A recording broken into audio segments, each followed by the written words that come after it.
My brothers and sisters, may the Lord be with you. And with your spirit. A reading from the Holy Gospel according to Luke. Glory to you, Lord. Jesus said to his disciples, "A good tree does not bear rotten fruit, nor does a rotten tree bear good fruit. For every tree is known by its own fruit. For people do not pick figs from thorn bushes, nor do they gather grapes from brambles. A good person out of the store of goodness in his heart produces good, but an evil person out of a store of evil produces evil. For from the fullness of the heart the mouth speaks." The Gospel of the Lord. Praise to you, Lord Jesus Christ.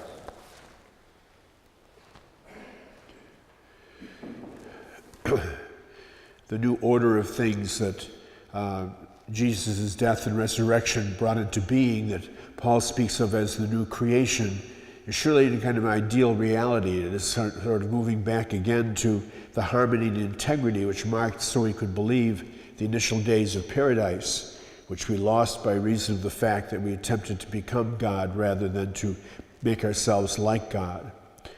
And so in the course of the teachings of Jesus and in turn in the early church, there's scores of examples and guideposts for us as to how this comes about. How do we make these changes in our life? How do we look at the world and each other in a different way from which the world sees us?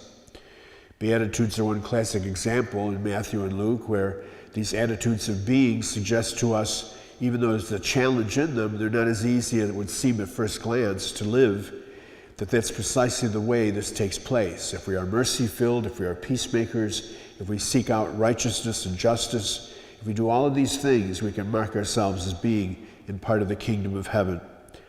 And this morning, in this little segment from Paul's letter to the Colossians, he gives us yet another kind of litany, if you will, of the qualities that we must face. And I think for every one of us, it's a great opportunity once in a while to pick up a list like this and look at ourselves in honesty and say, how much am I doing these kind of things in my life?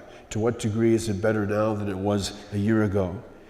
And so Paul tells us we should have heartfelt compassion and kindness and humility and gentleness and patience, that we should bear with one another, and this is the tough part, forgive one another.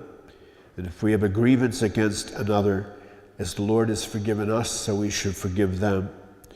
And over all of these, he says, put on love, which is the bond of perfection. And of course, that's what Jesus, in a sense, in the Gospel of Luke is also suggesting, that ultimately what the tree is, what the roots are, what the heart is, bespeaks and marks how we act and react and how we show ourselves to the world around us. Because it is from the fullness of the heart that the words we speak come forth.